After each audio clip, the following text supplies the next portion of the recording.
والنجم والشجر يسجدان وفضل زمانا على زمان كما فضل مكانا على مكان ونشهد أن لا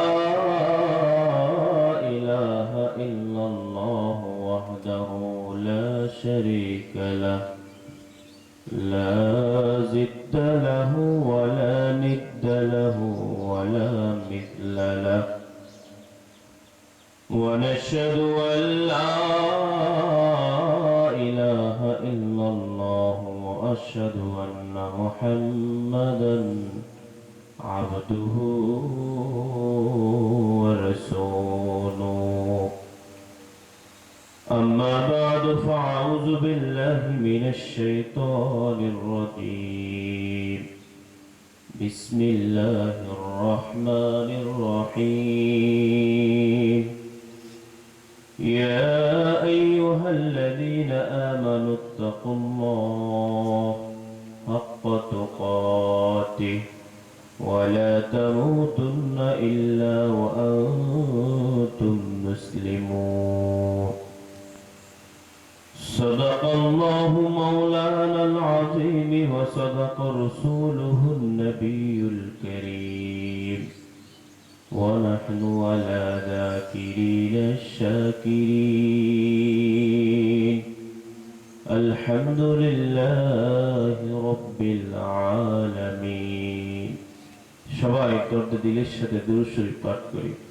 اللهم صل على محمد وعلى آل محمد كما صليت على إبراهيم وعلى آل إبراهيم إنك حميد مجيد اللهم بارك على محمد وعلى آل محمد كما باركت على إبراهيم وعلى آل إبراهيم إنك حميد مجيد عاشقوں کا دل بنایا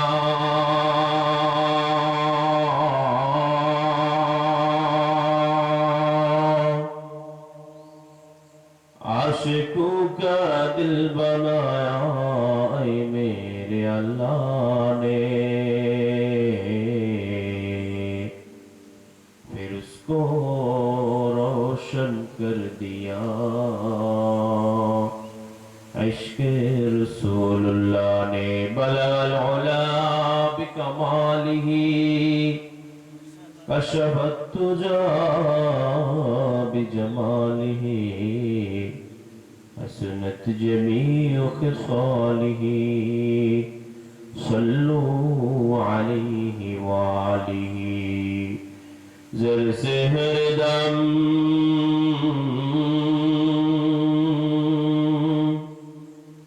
زر سے ہر دم بگوید گو اللہ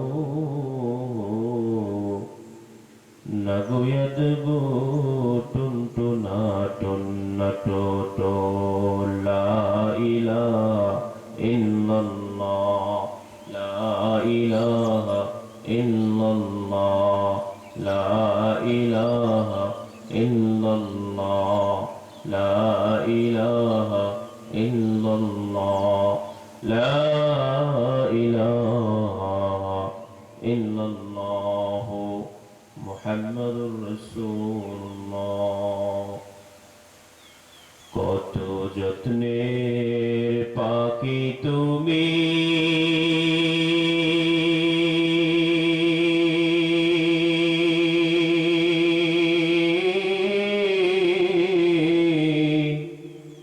কাজল বরণ টিয়া সময় হলে যাইবা চলে এই দুনিয়ার সব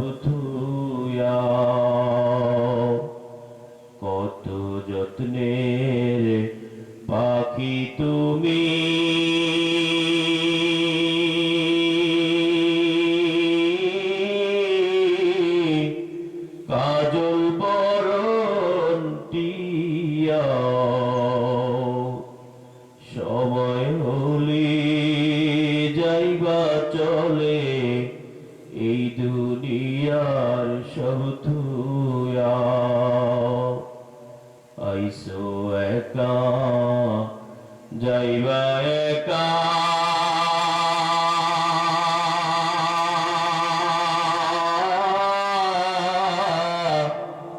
সঙ্গে কেহু যাবে না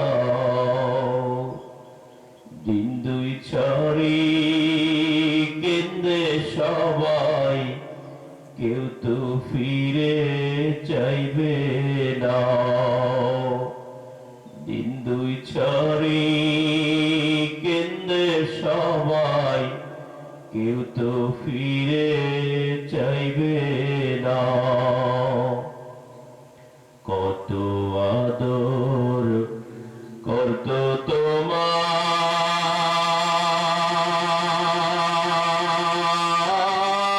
তোমায় এই দুনিয়ার সব জনে সবাই মিলে রাখবে তোমায় বাড়ির নামার গুরুস্থানে সবাই মিলে রাখবে তোমায় বাড়ির নামার গুরুস্থানে আত্মীয় স্বজন আসবে সবাই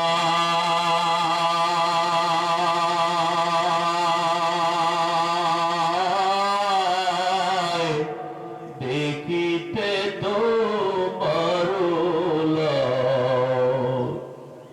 সাজাইতে তোমার বাসর কাটবে জোপের কাঁচা বাঁশ সাজাইতে তোমার বাসর কাটবে জোপের কাঁচা বাঁশ মাটির বেড়া বাঁশের ছাউনি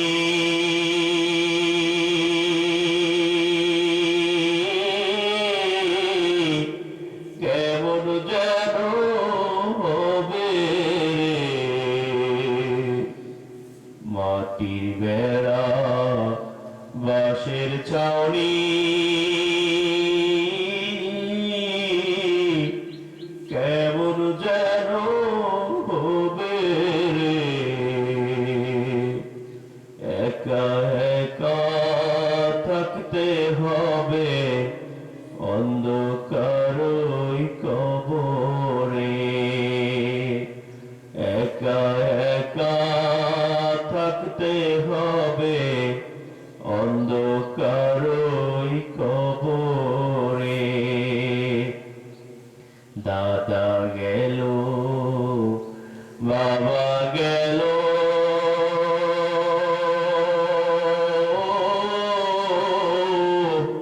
কেউ তো ফিরে আইল না এভাবেতে যেতে হবে থাকতে কেউ আর পারবে না কত যত্নের পাখি তুমি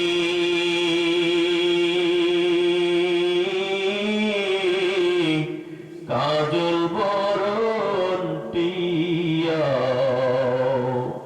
সময় হলে যাইবা চলে এই দুনিয়ার সব থুয়া সময় হলে যাইবা চলে এই দুনিয়ার সব থুয়া আলহামদুলিল্লাহ ঐতিহ্যবাহী হুজ্জাতুল ইসলাম মাদ্রাসার উদ্যোগে 3 দিন ব্যাপী ইসলামী মাহফিলের আজকে সর্বশেষ দিন এবং সর্বশেষ বয়ান মহান আল্লাহ তাআলার দরবারে অশেষ শুকরিয়া ও সাজদা আদায় করছি যে মহান রব্বুল আলামিন আপনাকে এবং আমাদেরকে পবিত্র ফজর নামাজ আদায় করার পর জাকির শাকির মজলিসে দুই একটা কথা বলার এবং শোনার মতো তৌফিক দান করেছেন এজন্য মহান আল্লাহ তাআলাকে রাজি খুশি করে জোরে সোরে কালিমাতুশ শুকর আদায় করি আলহামদুলিল্লাহ বিষয়বস্তু মাহফিল ইনতিজামিয়া কমিটির পক্ষ থেকে দেওয়া হয়েছে তাকওয়া, আল্লাহর ভয় এবং রাসূলের সুন্নাহ। যে ব্যক্তি আল্লাহকে পরিপূর্ণ ভয় করবে, আল্লাহ পাক তাকে অবশ্যই অবশ্যই জান্নাত দান করবেন। বলেন সুবহানাল্লাহ। আল্লাহ বলেন, ইয়া আইয়ুহাল্লাযীনা আমানুত্তাকুল্লাহা হাক্কা তুকাতিহি ওয়া লা তামুতুন্না ইল্লা ওয়া আনতুম মুসলিমুন।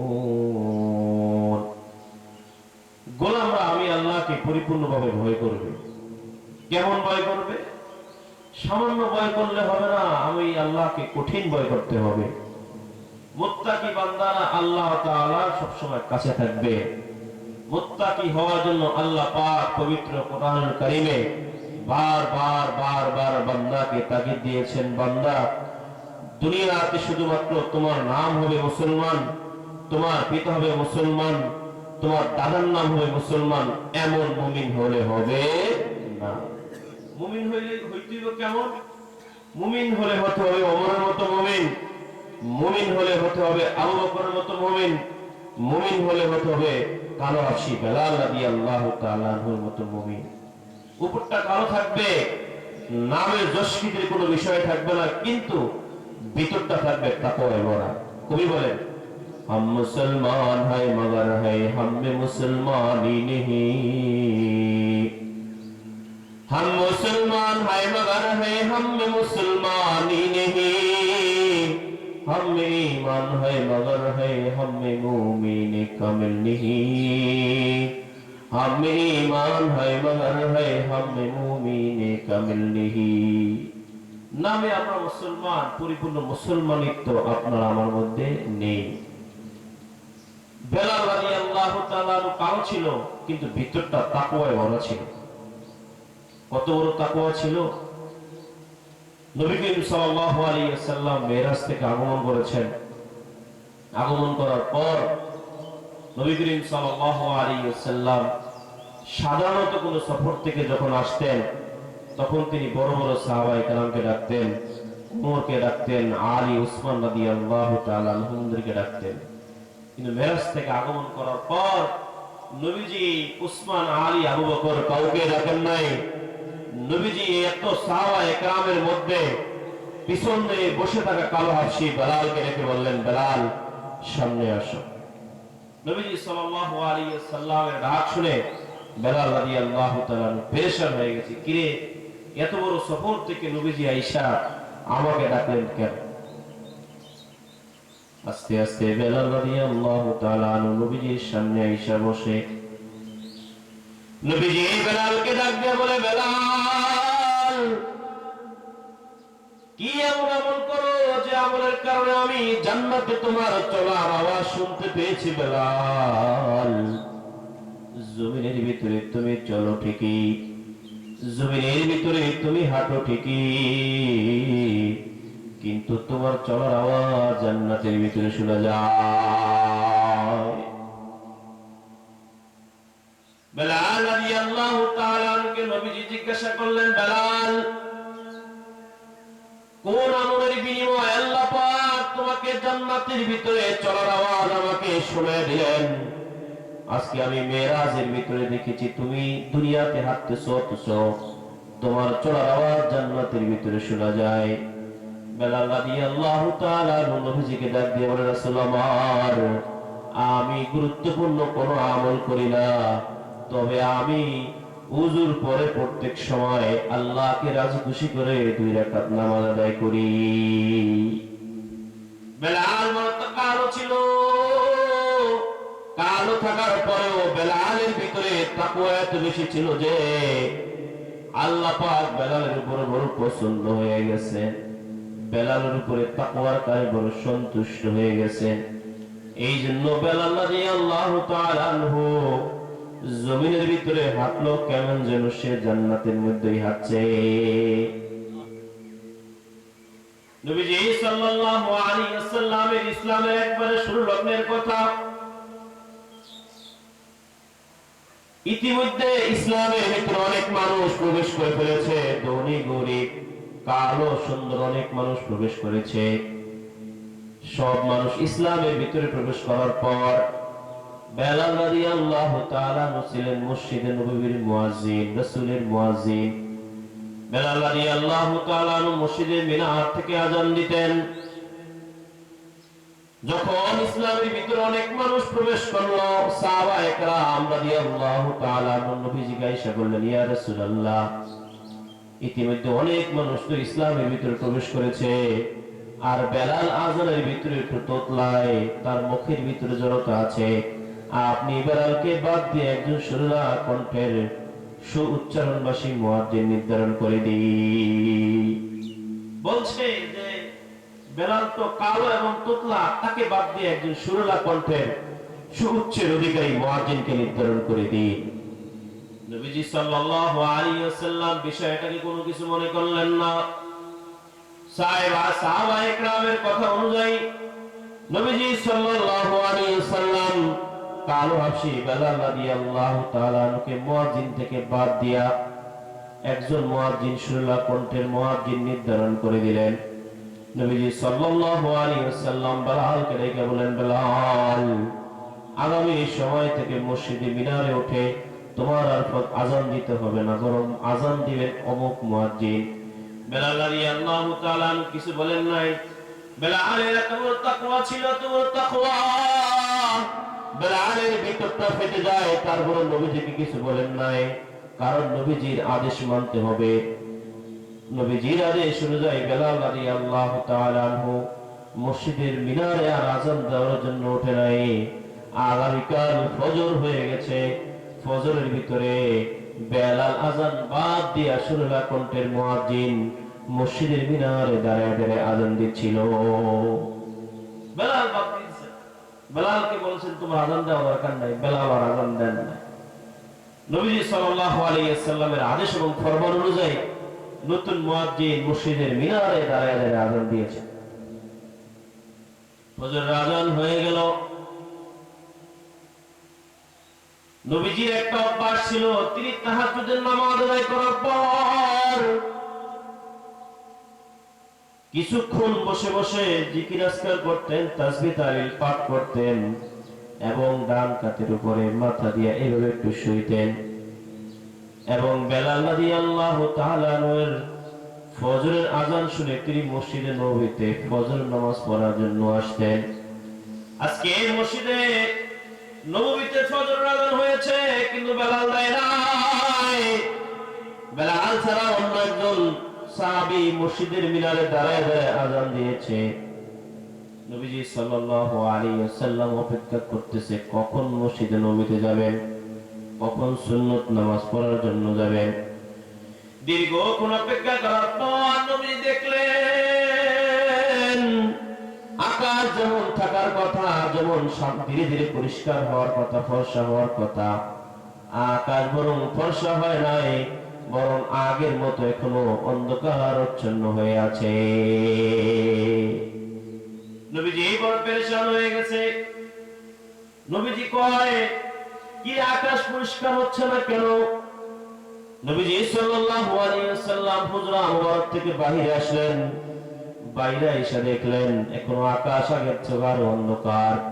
নবীজি পেরেশান হয়ে আল্লাহর দিকে রুজু হয়ে আসমানের দিকে দুহাত বাড়ায় দিয়ে বলেন, আল্লাহ, আজকে নাকি বুঝি কিয়ামত শুরু হয়ে যাবে।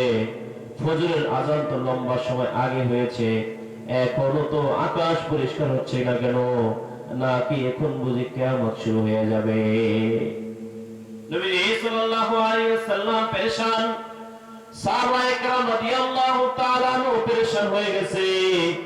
কি রে, এখনো ফর্সা হচ্ছে না, আমরা ফজরের নামাজ আদায় করব। ইতিমধ্যে জিবরিল আমিন আলাইহিস সালাতু ওয়াস সালাম নবীজি সাল্লাল্লাহু আলাইহি ওয়াসাল্লামের কাছে আয়েশা বললেন, হে আল্লাহর রাসূল, আজকে কি মসজিদে নববীতে ফজর আযান হয় না? জিজ্ঞাসা করে, আজকে কি মসজিদে নববীতে ফজর আযান হয় নাই? নবীজি সাল্লাল্লাহু আলাইহি ওয়াসাল্লাম উত্তর দিলেন, ভাই জিবরিল, কেন ফজর আযান হবে না? বরং আজকে আগের থেকে সুরলা কণ্ঠের মুয়াজ্জিন মসজিদে নববীতে দাঁড়ায় দাঁড়ায় আযান দিয়েছে। নবীজি সাল্লাল্লাহু আলাইহি ওয়াসাল্লামের কথার উপরে জিবরিল আমিন আলাইহিস সালাতু ওয়াস সালাম জানায়া দেয়, হে সরকার দু আলম সাল্লাল্লাহু আলাইহি ওয়াসাল্লাম, শুনলা কণ্ঠের মুয়াজ্জিন, আজকে আল্লাহর দরবারের আওয়াজ পৌঁছে না। সুবহানাল্লাহ। নবীজি সাল্লাল্লাহু আলাইহি ওয়াসাল্লাম সাহাবায়ে কেরামকে ডাক দিয়ে বললেন, বেলালকে তোমরা ডাইকা নিয়ে আসো। বেলাল কই? বেলালকে খুঁজতে যাও। বেলাল যদি আজকে আযান না দেয় তাহলে আজকে কেন কিয়ামত পর্যন্ত কোনদিন ফজর উদিত হবে না। সুবহানাল্লাহ বলে নবীজি সাল্লাল্লাহু আলাইহি ওয়াসাল্লামের আদেশ অনুযায়ী সাহাবায়ে কেরাম বেলালকে খুঁজতে লাগলেন। বেলাল কই?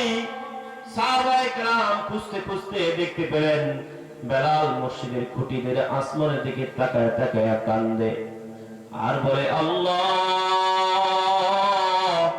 আমি তো কালো হাবশী, আমি তো তোতলা, আমার মুখে তো জড়তা রয়েছে গো আল্লাহ, কিন্তু এই জড়তা আমি নিজে আনি নাই, তোমার আহাদ আহাদ নাম উচ্চারণ কারণে উমাইয়া বিন খালফ আমার মুখের ভিতরে আগুন লাগিয়ে দিয়েছিল গো আল্লাহ, তোমার আহাদ নাম উচ্চারণ করার কারণে আমি তোতলা হয়ে গেছি।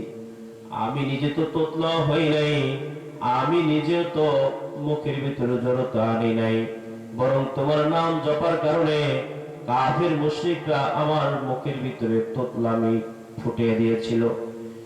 এভাবে বলে বলে বেলাল রাদিয়াল্লাহু তাআলা কান্না করতেছে।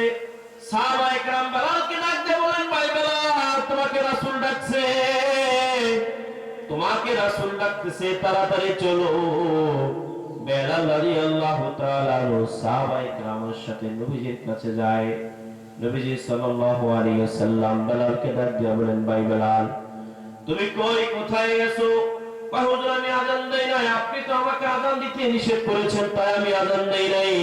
নবীজি সাল্লাল্লাহু আলাইহি ওয়াসাল্লাম বেলালকে ডাইকা বললেন, বেলাল, মসজিদের মিনারে উঠা তাড়াতাড়ি আল্লাহু আকবার বলে আযান দাও, কারণ তুমি যদি আযান না দাও তাহলে কিয়ামত পর্যন্ত সূর্য উঠবে না। সুবহানাল্লাহ। বেলাল রাদিয়াল্লাহু তাআলা মসজিদের মিনারে ওঠে, আল্লাহু আকবার, আল্লাহু আকবার, আল্লাহু আকবার বলে যখন আযান শুরু করে, ধীরে ধীরে আল্লাহর ফরমান অনুযায়ী আকাশ পরিষ্কার হতে থাকে। আগের যে অন্ধকার ছিল তা ছিল আস্তে আস্তে কেটে যায়।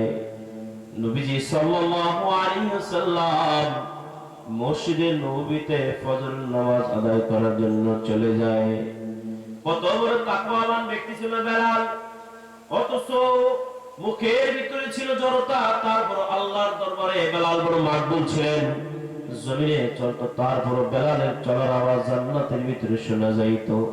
জড়তা নিয়ে আল্লাহর দরবারে আযান দিত, তারপর তার আযানে আল্লাহ বড় সন্তুষ্ট হইয়া একদিনের কারণে সূর্য ওঠাকে বন্ধ করে দিয়েছে। সুবহানাল্লাহ বলে নবীজির ইন্তেকাল হয়ে গিয়েছে। বেলাল রাদিয়াল্লাহু তাআলা আনহু মদিনা ছেড়ে চলে গেছে সিরিয়া। বহুদিন হইছে বেলাল চলে যাবে, সিদ্ধান্ত নিয়েছে আমি মদিনায় আর থাকবো না। আবু বকর ডাক দিয়া কয়, বেলাল কই যাইবা? কয়, আমি মদিনায় থাকবো না। কয়, কেন মদিনায় থাকবা না? কয়, তা আপনাদের জানা লাগবো না। ওমর বলে, বেলাল, তোমার যদি কেউ তোমার সাথে কোনো ধরনের খারাপ আচরণ করে থাকে বলো, আমি তাকে সাহায্য করব। তোমার যদি কোনো রিজিকের সমস্যা থাকে, খাবার দাবার অভাব থাকে, তাহলে বলো, আমি খাদ্য মন্ত্রীকে বলে দিব সে যেন তোমার খাবারের ব্যবস্থা করে দেয়। আর অন্য কোনো সমস্যা থাকলে আমাকে বলো, আমি সমস্যা সমাধান করে দিব। আবু বকর যখন বারবার বেলালকে রিকোয়েস্ট করলেন, আবু বকর বললেন, আবু বকর রাদিয়াল্লাহু তাআলা আনহুকে বেলাল রাদিয়াল্লাহু তাআলা আনহু বললেন, সিদ্দিক আকবর, আপনি যদি আমার মনের চাহিদা যদি পূরণ করতে পারেন তাহলে আমি মদিনায় থাকবো। বললেন, বেলাল বলো তোমার কি চাহিদা? বেলাল বললেন, তাহলে আপনি আমার রাসূলকে এনে দেন, রাসূলকে দেখা আমি মসজিদের মিনারে দাঁড়ায়া দাঁড়ায়া যখন আশহাদু আন্না মুহাম্মাদুর রাসূলুল্লাহ বলবো, আমি চোখের এক কোণ দিয়ে আমার রাসূলকে দেখবো, এমনটা যদি সিদ্দিক আকবর আপনি করতে পারেন, তাহলে আমি চিরজীবন মদিনায় থাইকা যাইব। আবু বকরের চোখের পানিগুলো ছাইরা দিল। বললেন, বেলাল কি বলো, নবীজি তোকে আনা সম্ভব নয়, কারণ নবীজি আমাদের মাঝ থেকে চলে গিয়েছে। তবে নবীজি আমাদেরকে একটা কথা বলে গিয়েছেন, দুটা জিনিস যদি তুমি সঠিকভাবে পালন করতে পারো, তাহলে আল্লাহ পাক তোমাকে আমাকে কিয়ামতের দিন নবীজির সাথে জান্নাত দান করবে। একটা হচ্ছে তাকওয়া, কোরআন। কোরআন দিয়ে যদি তুমি থাকতে পারো, তাহলে আল্লাহ পাক তোমাকে জান্নাত দান করবেন। আরেকটা রাসূলের সুন্নাহ, ইত্তেবায়ে সুন্নাহ, নবীজির সুন্নাহ মোতাবেক যদি জীবন চালাতে পারো, তাহলে এই দুইটা যদি সঠিকভাবে চালাতে পারো, তাহলে কিয়ামতের দিন তুমি তোমার নবীজির সাথে সঠিকভাবে থাকতে পারবা।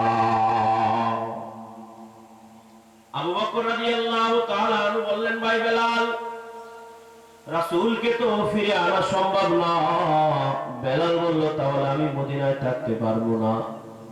রাগ হয়ে গাট্টি বস্তা বাইরা বেলাল সিরিয়ার দিকে চলে গেছেন। বহুদিন যাবত বেলাল মদিনার ভিতরে আসে না, সিরিয়ার ভিতরে থাকে। সিরিয়ার ভিতরে 6 মাস অথবা 7 মাস থাকার পর বেলাল সিরিয়ায় বিভিন্ন জায়গায় গাট্টি বস্তা বাইরা বিভিন্ন জায়গায় মুসাফির বসে বেশে ঘুরে। আর বেলাল নবীজির কথা চিন্তা করে, মদিনার ভিতরে নবীজি নাই, বেলালও নাই। বেলাল একদিন রাত্রে বেলায় যখন শুইলেন, তখন সরকার দু আলম সাল্লাল্লাহু আলাইহি ওয়াসাল্লাম বেলালের ঘুমের মধ্যে আইসা বেলালকে ডাক দিয়া কয়, বেলাল, বহুদিন হইল তুমি আমাকে মদিনায় রাইখা চলে গেলা, কোনদিন আমার কবরের পাশে আইসা দাঁড়ায় তুমি একটু সালামও দিলা না।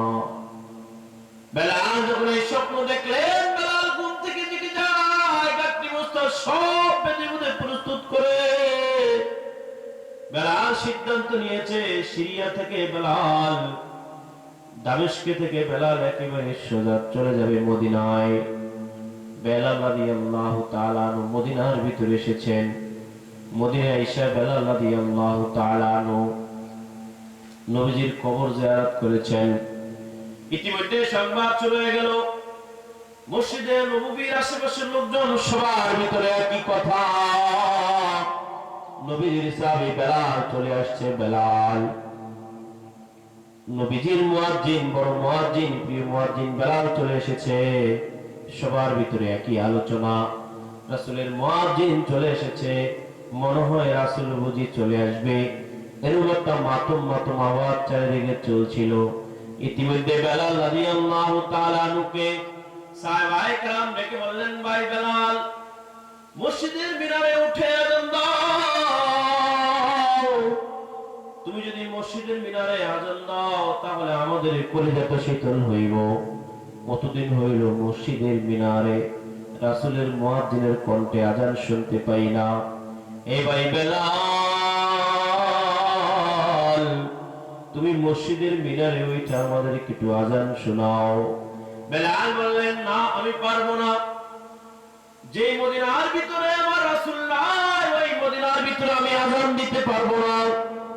সমস্ত সাহাবায়ে কেরাম নিকুশ করার পর আবু সাঈদ খুদরি রাদিয়াল্লাহু তাআলা আনহু রাসূলের দুই মুয়াজ্জিন হাসান হুসাইন, রাসূলের দুই নাতি হাসান হুসাইনের কাছে যায় বললেন, হাসান হুসাইন, রাসূলের মুয়াজ্জিন বেলাল রাদিয়াল্লাহু তাআলা আনহু এসেছেন, তুমি বোধহয় আবেদন করলে রাসূলের মুয়াজ্জিন হয়তো মসজিদের মিনারে দাঁড়ায় দাঁড়ায় আযান দিতে পারে। তোমরা না বললে রাসূলের মুয়াজ্জিন বেলাল জীবনে আযানও দিবে না, শুনবেনও না। হাসান হুসাইন বেলালের কাছে এসে বললেন, হে রাসূলের মুয়াজ্জিন, নানার মুয়াজ্জিন, বহুদিন হইল আপনার কণ্ঠে আমরা আওয়াজ শুনি না,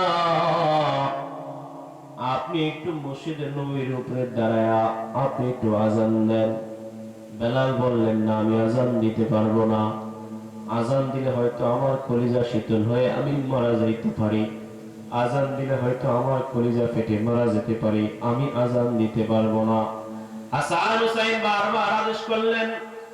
আদেশ করার পর বেলাল রাদিয়াল্লাহু তাআলা মসজিদের মিনারে দাঁড়ায় দাঁড়ায় আজান দিতে চাবেন।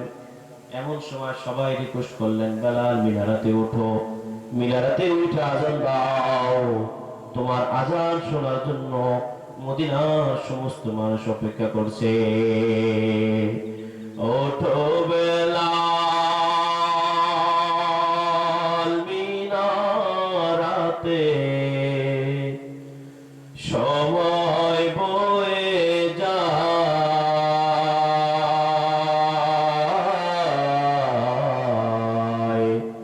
আজান দাও গো মধুর সুরে, শোনবার মনে চায়।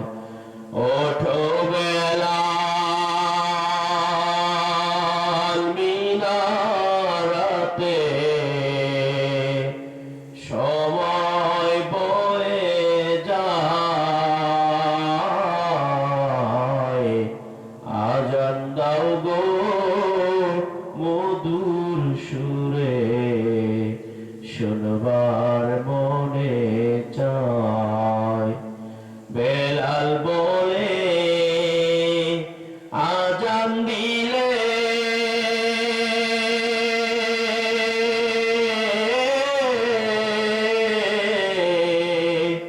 ওরে আমার আজান কে শুনিবে। বেলাল বলে আজান দিলে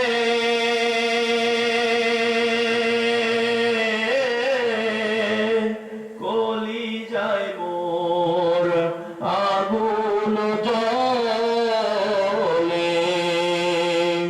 ওরে আমার আজান কে শুনিবে, ওরে আমার আজান কে শুনিবে।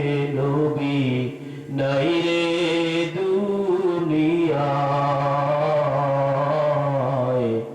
আজান দাও গো মধুর সুরে, শোনবার মনে চায়। ওঠো বেলাল মিনারাতে,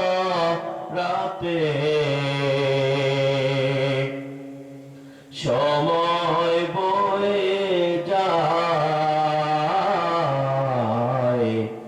আজান দাও গো মধুর সুরে, শোনবার মনে চায়। বেলাল বলে আজান দিলে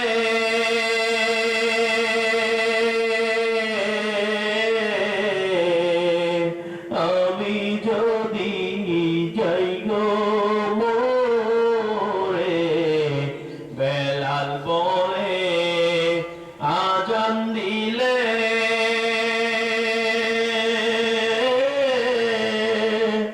আমি যদি যাই গো চলে, ওরে তোরা আমায় দিও বিদায়। ওই যে আখেরি বেলায়,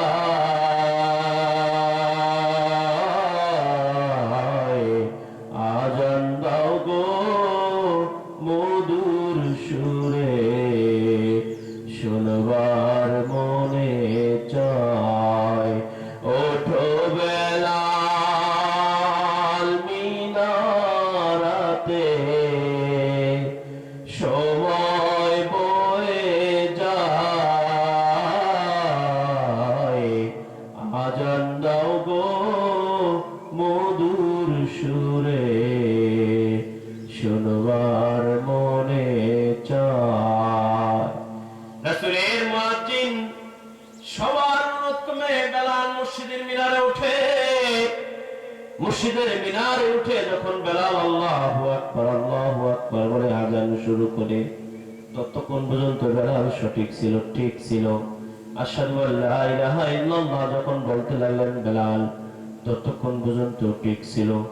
কিন্তু বেলাল যখন মসজিদের মিনারে উঠে আশহাদু আন্না মুহাম্মদ রাসূলুল্লাহ বললেন, বেলাল তো আগের সময় রাসূলের জীবিত থাকা অবস্থায় বেলাল আশহাদু আন্না মুহাম্মদ রাসূলুল্লাহ যখন বলতেন, আজানের মধ্যেই চোখের এক কোণে একটা দেখতে পেতেন ওদিকে আমার রাসূল হাঁটতেছে। আজকে বেলাল আজান দিতে এসে দেখেন আমার রাসূল নাই, কিছু নাই। বেলাল সাথে করে কলিজাটা ফেটে জমিনের উপরে পড়ে যায়। সাহাবায়ে কেরাম দৌড়ে আসে, আয়েশা বেলালের কানের সাথে লাগায় দেখলেন বেলাল জমিনের ভিতরে নাই। রাসূলকে না দেখে তাকওয়াবান আল্লাহর বান্দা জমিন থেকে বিদায় নিয়ে গিয়েছেন। বেলাল বড় দামি ছিল, এই জন্য বেলাল বড় মুত্তাকি বান্দা ছিল, তাকওয়াবান বান্দা ছিল, যার কারণে আল্লাহ পাককে কালো হওয়ার সত্ত্বেও বেলালকে এত বড় মর্যাদা আল্লাহ পাক দান করেছে। এই জন্য মুত্তাকি হতে হলে এরকম হতে হবে। মুত্তাকি হতে হলে সাধারণ নাম কি হস্তে মুসলমানিত্ব গ্রহণ করা যাবে না। আর এই মুসলমানিত্ব গ্রহণ করে তাকওয়া অর্জন ছাড়া, আল্লাহর ভয় ব্যতীত, আল্লাহর মহব্বত ছাড়া আপনি জান্নাতে যেতে পারবেন না। জান্নাতে যাওয়ার জন্য দুইটা শর্ত, একটা হচ্ছে হলো আল্লাহর ভয় এবং আল্লাহর প্রতি পরিপূর্ণ ঈমান থাকতে হবে। দুই নম্বর বিষয় হচ্ছে রাসূলের সুন্নাহ অনুযায়ী জীবন চালাতে হবে। নবীজি সাল্লাল্লাহু আলাইহি সাল্লামের সবচেয়ে বড় মুত্তাকি আরেকজন সাহাবী ছিলেন নবী করিম সাল্লাল্লাহু আলাইহি সাল্লামের পরম স্ত্রী আম্মা জান খাদিজাতুল কুবরা রাদিয়াল্লাহু তাআলা আনহু। ইন্তেকালের সময় শুরু হয়ে গিয়েছে। তাকওয়ার বড় ভয়, তাকওয়ার কারণে কবরের ভয়ে বারবার নবী করিম সাল্লাল্লাহু আলাইহি সাল্লামকে বলতেছে, রাসূল আমার কবরে আমি একা থাকতে পারবো না, কবরের বিষয়ে আমার বড় ভয় হয়, মুনকার নাকির আমার বড় বড় ভয় হয়, আমার বড় ভয় হয় যে আমাকে ফেরেশতারা আইসা অনেক বিষয় প্রশ্ন করবেন, আমাকে জিজ্ঞাসা করবেন তোমার রব কি, তোমার দ্বীন কি, আমি তখন কি উত্তর দিব রাসূল আমার? কবরের বিষয়ে আমার বড় পেরেশান লাগে, আপনি আমার কবরের প্রশ্নগুলোকে উত্তর দিতে পারবেন। নবীজিকে আবেদন করে নবীজি বলেন, খাদিজা ভয় নাই, আমার আরো দুজন স্ত্রী আছে আপনার সাথে সাক্ষাৎ করবে। একজন হযরত মারিয়াম রাদিয়াল্লাহু তাআলা, মারিয়াম আলাইহিস সালাতু ওয়াস সালাম, আরেকজন হচ্ছে হযরত আসিয়া আলাইহিস সালাতু ওয়াস সালাম। এই দুইজন কিয়ামতের দিন এদের আমার সাথে বিবাহ হবে, এরা আপনার সাথে সাক্ষাৎ হবে কবরে। টেনশন হওয়ার কিছু নাই, ভয়ের কিছু নাই, কবরে আল্লাহ পাক আপনার উপর সহজ করবে। কিন্তু খাদিজা বড় ভয়, কবরের ভয়ে খাদিজা বারবার নবীজিকে আবেদন করলেন, রাসূল আমার আমি তো আপনার স্ত্রী, কবরের উত্তরগুলো আপনি দিয়ে। রাসূল বললেন, খাদিজা কবরের প্রশ্নের উত্তর একজন আরেকজনের দেওয়া যায় না, তোমার প্রশ্নের তোমাকে উত্তর দিতে হবে। সুতরাং তোমার প্রশ্নের উত্তর অন্য কেউ দিবে না, তোমার প্রশ্নের তোমাকে উত্তর দিতে হবে। নবীজি সাল্লাল্লাহু আলাইহি ওয়াসাল্লামকে মৃত্যুর আগে খাদিজা হাত দুইটা এভাবে শক্ত করে বললেন, শক্ত করে ধরে বললেন, রাসূল আমার আমি জানি আপনি আমার কবরের প্রশ্নের উত্তর দিবেন না, তবে আপনার কাছে আমার দুইটা আবেদন। রাসূল আমার আপনি হচ্ছেন আমার পরম স্বামী, আপনি হচ্ছেন উম্মতের কান্ডারি, সরকার দো আলম সাল্লাল্লাহু আলাইহি ওয়াসাল্লাম, মৃত্যুর আগে আমি আপনার কাছে কয়েকটা আবেদন করে যেতে চাই। নবীজি বললেন, খাদিজা কি আবেদন বলো? আমি আপনার কাছে দুইটা আবেদন করে যেতে চাই। দুইটা আবেদনের মধ্যে এক নম্বর আবেদন হইল আমি ইন্তেকালের পর আপনার গায়ের জুব্বাটা দিয়া আমার দাফনের ব্যবস্থা করবেন। আরেকটা আদেশ হইল বা আরেকটা আবেদন হইল আমি ইন্তেকালের পর কবরের ভিতরে আপনি নিজে নেমে আমাকে পশ্চিম মুখী করে শোয়া রাখবে। এই আবেদন খাদিজা কেন করলেন? ওই যে ভিতরে তাকওয়া ছিল, ভিতরে আল্লাহর ভয় ছিল, কবরের ভয় ছিল, মুনকার নাকিরের ভয় ছিল, বিদায় নবীজি সাল্লাল্লাহু আলাইহি সাল্লামের কাছে আম্মা জান খাদিজাতুল কুবরা এই সমস্ত আবেদন করলেন। খাদিজাতুল কুবরা আবেদন অনুযায়ী নবীজি সাল্লাল্লাহু আলাইহি ওয়াসাল্লাম বললেন, খাদিজা, তোমার ইন্তেকালের পর তোমার আদেশগুলো ইনশাআল্লাহ আমি পালন করব। খাদিজার ইন্তেকাল হয়ে গেল। নবীজি সাল্লাল্লাহু আলাইহি ওয়াসাল্লাম তার গায়ের জুব্বাটা দিয়া খাদিজাকে দাফনের ব্যবস্থা করলেন। ইন্তেকালের আগে খাদিজা যখন আবেদন দুটো করলেন, নবীজি সাল্লাল্লাহু আলাইহি ওয়াসাল্লাম খাদিজাকে জিজ্ঞাসা করেছিলেন, খাদিজা, আপনি এরকম আবেদন কেন আমার কাছে করেছেন? বললেন, আমি যদি গায়ের জুব্বাটা দিয়ে যদি কবর যেতে পারি, তাহলে ফেরেশতারা হয়তো আপনার জামার বরকতে আমাকে উপরে হয়তো কবরে যে প্রশ্নগুলো আছেন এগুলো হয়তো আমার উপরে করবেন না। কে বলেছে? খাদিজা বলেছে। ইন্তেকালের পর নবীজি সাল্লাল্লাহু আলাইহি ওয়াসাল্লাম গায়ে জুব্বাটা দিয়া তার দাফনের ব্যবস্থা করলেন। কিন্তু সমস্যা বিগেছে আরেক জায়গায়। নবীজি সাল্লাল্লাহু আলাইহি ওয়াসাল্লামের দ্বিতীয় আবেদন অনুযায়ী তিনি তাকে কবরের ভিতর রাখতে গেলেন। রাখতে যাওয়ার পর খাদিজাতুল কুবরা চেহারাটাকে পশ্চিমমুখী যখন করে রাখলেন, তখন খাদিজার চেহারা বারবার আসমানের দিকে উঠে। নবীজি সাল্লাল্লাহু আলাইহি ওয়াসাল্লাম পেরেশান হয়ে গেছে। নবীজি সাল্লাল্লাহু আলাইহি ওয়াসাল্লাম দ্বিতীয়বার চেহারাটাকে পশ্চিমমুখী করে রাখে। খাদিজার চেহারা আবারও আসমানমুখী হয়ে যায়। নবীজি আবারও খাদিজার চেহারা পশ্চিমমুখী করে রাখে। খাদিজার চেহারা আবারও আসমানমুখী হয়ে যায়। কবর থেকে নবীজি উঠে পায়ে এসে দাঁড়ায় দাঁড়ায় কান্না করে আর আসমানের দিকে তাকায় বলে, আল্লাহ, আমার অজান্তে খাদিজা মনে হয় কোনো অপরাধ করে ফেলেছে। খাদিজা কোনো অপরাধ করে ফেলেছে কিনা জানি না, নয়তো খাদিজার চেহারা পশ্চিমমুখী কেন থাকে? সাহাবায়ে কেরাম বড় পেরেশান হয়ে গেছে। কি হইল? খাদিজার চেহারা পশ্চিমমুখী থাকে না কেন? খাদিজার চেহারা বারবার আসমানমুখী কেন হয়ে যায়? ইতিমধ্যে জিবরিল আমিন আলাইহিস সালাতু ওয়াস সালাম আগমন করলেন। জিবরিল আমিন আলাইহিস সালাতু ওয়াস সালাম আগমন করে সরকার দো আলম সাল্লাল্লাহু আলাইহি ওয়াসাল্লামকে জানিয়ে দিয়ে বললেন, সরকার দো আলম, আপনার খাদিজা আপনার জীবদ্দশায় কোনো অপরাধ করে নাই, বরং আপনার খাদিজা ছিলেন আপনার প্রিয় মানুষ। আপনার খাদিজা ছিলেন আপনার মহব্বতের মানুষ। পৃথিবীর সমস্ত নারীর চেহারা থাকবে পশ্চিম দিকে, মুমিনা যে সমস্ত নারী রয়েছে তাদের চেহারা থাকবে পশ্চিম দিকে। কিন্তু খাদিজা আপনার জীবনের শুরুতে আপনার তো মহব্বত করেছে এবং নারীদের মধ্যে ইসলাম গ্রহণ করেছে। খাদিজা বড় মুত্তাকি ছিল, বড় আল্লাহকে বড় ভয় করত। এই জন্য সমস্ত নারীদের চেহারা পশ্চিম দিকে থাকলেও খাদিজার চেহারা থাকবে আল্লাহর দিকে।